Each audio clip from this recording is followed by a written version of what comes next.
and welcome back to my YouTube channel. Yay! It's the first luto ko for this 2025. Malaki ilong ko pag umiiyak. Hindi kasi, na-realize ko na parang, shucks, ilang luto na lang pala. Every time I talk about it, parang it makes me sad actually, yung parang the fact that we're going to leave this house. But yun nga, di ba sinasabi naman ng lahat na there's gonna be a new chapter, there's gonna be a new something for us na madi-discover namin, you know. So, okay lang, importante, intact po yung Beg Squad. So, magluluto po tayo ngayon ng kakaiba. Dahil nung Pasko, di ba, kaldereta, mechado, may mga baked kineme na maraming cheese, di ba? Anong hinanda mo na sa inyo? Lechon, ulo ng lechon. Tapos meron kaming asparagus, baked salmon, tsaka albino na... Ano? Albino na caviar. Wow! Anong ka-partner ng albino na caviar? Fita. Hi, Ate Rona! Oh, yun, linis-linis. For today's video naman yung gagawin natin.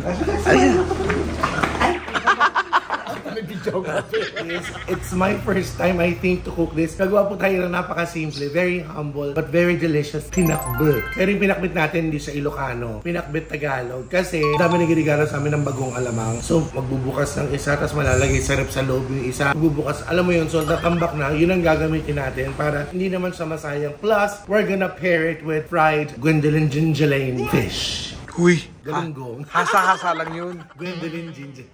Gagalunggong yun. Hasa-hasa yun. Hasa-hasa? Hasa-hasa. Pwede din, laban din. Hasa-hasa. Kaya magluluto na po tayo para makapananghalian na po kaming tatlo. Kaya let's go, let's start cooking because I'm really hungry. Ano yun? Kaya gawa mo? Malinis. Kailangan mo linisan yan. Magdo-double check si Miss MC. Magagalit ko siya pag nilagyan ko na ng marka ng kamay. Sabihin niya, hindi ako naglinis no ka. MC, magagalit ka ba?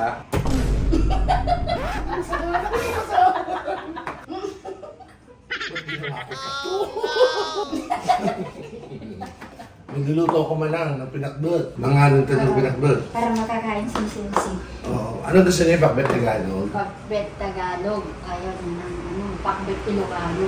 Bakit di siya magluto ng pakbet Tagalog? Nakikialam siya ng kakainin natin. Gab. Favorite ko talaga yung pakbet Tagalog. It's still Christmas. Ay pagharot ng Loki Ron, nahiningal lang. Christmas vibe pa rin tong bahay ng Best Bataan. So, ano inaano ko na lang, parang ninanamnam ko na lang dahil pretty soon, bababa na kami ng mga decor. So, wala lang. At least I'm just trying to enjoy it habang nandyan siya. Okay. So, nandito na po tayo sa ating kusina. Siya nga pala, special shoutout sa mag-asawang si Jason at si Jet Daily, yung mga kongs ko, my dear friends, all the way from San Pedro, Laguna. JBLD made shop sa San Pedro lang. Laki order ng carne de best dyan. They sent me this, actually 6 boxes to ng ensaymada. 5 na lang siya. Yung isang box, pinabaon ko kay MC sa Showtime para may makain naman sila dun nila lasis. Thank you so much, kongs. I love you. Pwede na po ako mag-reset. Order na lang po, kinalagay ko po yung link dyan. Tetais Ensaymada. Call me po kung ilan ang kailangan nyo. May supplier ako taga. Nagalago na. Thank you po. I love you. So yes, mga katets, guys, ladies and gentlemen, boys and girls, and everyone. Hasa-hasa ba to?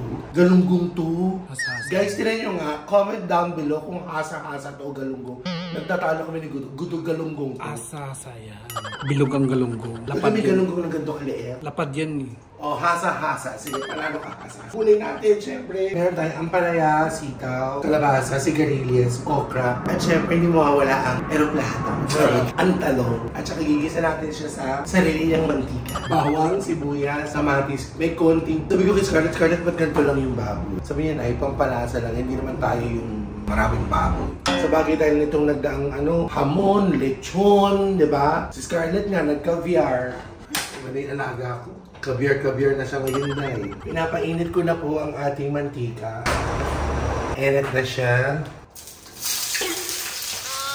So, ayan, nagigisa na po tayo. Actually, iniisip ko lang siya na yung pinagluto pa kaya magagawa ko bago namin lisanin itong bahay na. Ang dami dyan nagsasabi na ano daw yung gamit namin. Ang magde-decide po nun, silang tatlo, Bex Battalion. Pero some of the things that we think na, you know, we can afford, we could buy naman from them. Siyempre, baka nga hindi pa nga buy, baka pwede i-give na lang. Alam mo, mabait naman yung tatlong yun. Dalawang aircon na ibibigay sa akin ni Kuya MC. Tsaka yung kama mo. Babalik na naman ako sa papa. And then, kamatis. Ay, wala ko. Now, lalagyan na natin si oyabab. Wala pa tong salt and pepper. Actually, baka hindi na ako mag-salt kasi may bagong alamang na po tayo. Or even patis. I think alamang will do. Halo-halo ko lang to and then we're going to put the cover. Patutubigin lang natin siya. Put the lid. Ayan, medyo nadudurog na yung patatas. Walang patatas dyan. Patatas, sorry. Kamatis. Tinitingnan ko na kung alert ka. At nagmamantika na po yung pets ko. Now it's time for us to add the bagoong. Pero yung biglayin naman siguro I'm gonna use mga dalawang ganito. 2 tablespoons of bagoong. What is bagoong in French? French bagoong. Yes, very good. So we coat everything with bagoong. Alam mo ito, mga niluluto natin, itong ulam na Pinoy natin. Pag sinerve mo to sa mga apam, marvelous, indeed, it's so delicious, really. But there's this light tinge of, but the taste is really spectacular. Paano pag Japanese na tumikim niyan? Paano Paano pag Chinese? Nakatikim.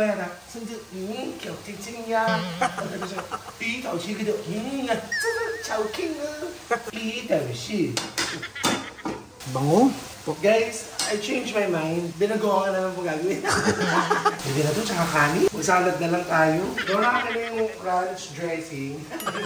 Nalagyan natin siya ng konting water. We're gonna start to put our veggies. Kalabasa, inilayer natin. After that, we're gonna put the sitwa. Hindi mo alam yung French nun. Sitaw lang yun dahil. Sitwa. String beans. Ano? String beans. Parang string veins. After that, we're gonna put ampalaya. Bitter melon. Uy, Toron! Ano ang mas nauna? Bitter lemon o lululemon? Hindi ko kilala si Lulu dahil. Bitter melon. Saan nag-originate? Ewan ko, Ted. Bilis sa buwan, nagugutom na ako. Ano to sa Ingles? Okra. Bukod may tawag dito. Slime fruit. Parang may finger something. Basta may finger. May finger siya. So, lalagyan na natin din ng talong. Dahil kawawa naman, kababad na yung talong. Oh, ang cute! So, shock pa na natin. Ayun, mali. Okay lang. Scarlett sabi na, okay lang yan. So, papakuluan lang po natin to, guys. At babalikan natin siya mamaya. Mamaya, haluin na natin yan. Yung gulay kasi I didn't add too much water. Kasi nawawa ko. Magtutubig yung gulay. So, pag mamaya medyo, kunyari, tumabang ng very light, that's the time we're gonna add a little bit more of our bagoong alamang. So, while gulay, the pakbet is cooking, we're gonna start frying our, according to Scarlett, hasa-hasa. Shoutout sa nag-invento ng to. Ang galing na idea mo. Mutot ka, no? Hindi yung isda yun. Tapos kanin. Tapos suka, bawang. Best! Okay, babaliktad na natin siya. Dapat ikaw na lang gumawa nito dito. Ang pagbabalik. Ang pagbabalik. Alam mo, parang makakain mo na siya ng buo. Ayaw niyo sumama. Now, let's go to our gulay. Veggies are looking good. It's time for us to stir. Okay na. Tikman natin siya. Ladies and gentlemen. Guys, nilagyan ko siya ng konting pates. My fish is okay already. Looks so glorious. This is the kind of pritong isda that you could eat all. Ito yung pwedeng chibugin lahat. Okay, my vegetable. Wow! My pinakbet is good. Ngayon, let's fry some more piece. Ay, medyo malaki-laki itong isa para sa shark. Ay, buba. Para malaman natin kung talagang luto. The saltiness of the fish cuts through the butter and... Uy, daya niyan. Wala ko tayo. Hindi pa ito yung ibang isda. Ano gawa mo? Papalamigyan ako ng kanin. Wow, galing. Para lalaban mamaya. Alam mo, nakalimutan ko lagi. Gusto ko nung may yung malunggay. Bunga ng malunggay. Taste of the isda. Tatakbo talaga ako. Ano kinakanta mo? Yung mga bakla. Enjoy to. Ay, si Scarlett, guys, meron siyang version. Ano yung kanta mo? Long time ago in Bethlehem, Mary's boy child, Jesus Christ, was born on Christmas Day. At the hill, the angels. At the hill, the angels. The whole time alam niya, at the hill, the angels sing you. It's Hark the Herald Angels Sing. Ano naman yung rhymes naman. Ang importante, you know, Yes, how the to celebrate Christmas. and the spirit. of Christmas. Christmas is the birth of Jesus. Yes. How were you able to celebrate your holidays this time? I mean, like, did you enjoy it with your family? No. Why? I'm working. I'm busy on working. But did you give time for them somehow? Yes, somehow. Did you give them a lot of gifts? Yes, a lot. A lot. Something Like what? allotment. There you go. Ay, ang isda mo, te. At dahil the angels sing that you are born today, while we live forever. Hindi ko na niluto lahat ng isda na kababad, guys, kasi I think this is enough for us for lunch para pwede pa isang pangkainan yun. Alam niyo naman, gagaling natin sa gastusan. So, sipid-sipid muna tayo, guys. Because at dahil the angels sing. 1, 2, 3, and at dahil the angels sing, and you are born today. Merry live forevermore. First born and last day. Like, di alam yung kanta.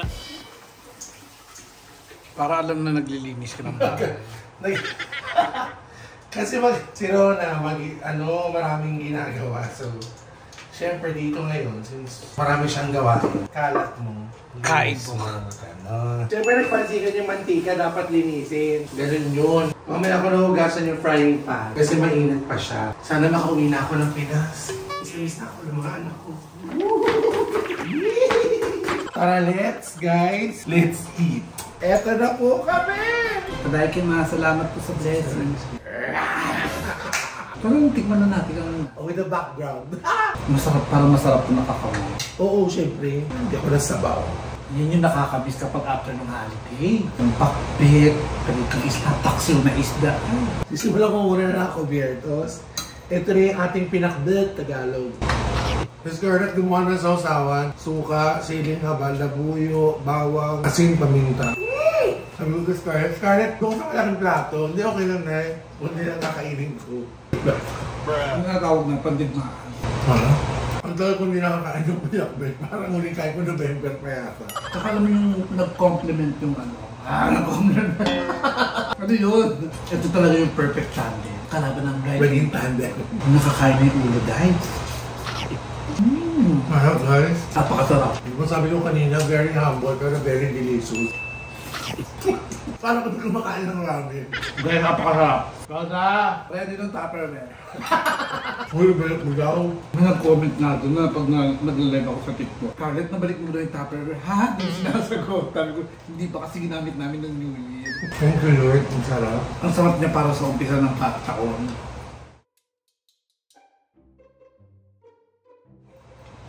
Grabe!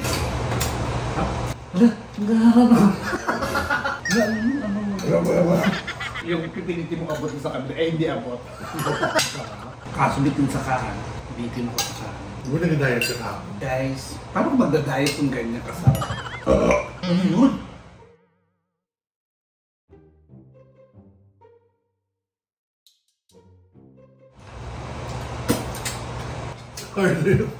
Shout out to Chef Gordon Ramsay. Oo, dapat yung tsaka sa mga ano. Nigella Lawson, Jamie Oliver, Kaya Tinene.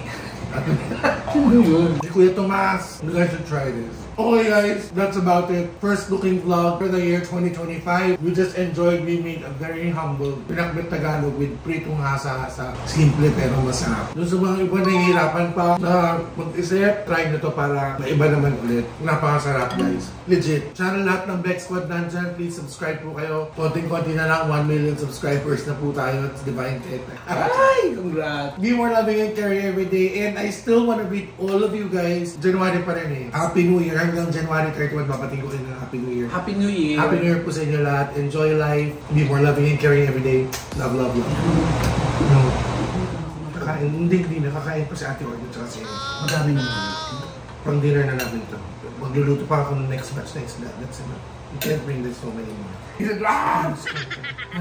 Kunti lang. Ulam namin ito tonight. I will cook the last batch of fish to pair it with ito natin. Makarolling pa tayo. Kumuha ka ng container doon, lalagyan kita. Hindi namin uubos to. Ay, talaga. Open your mouth. Bye guys!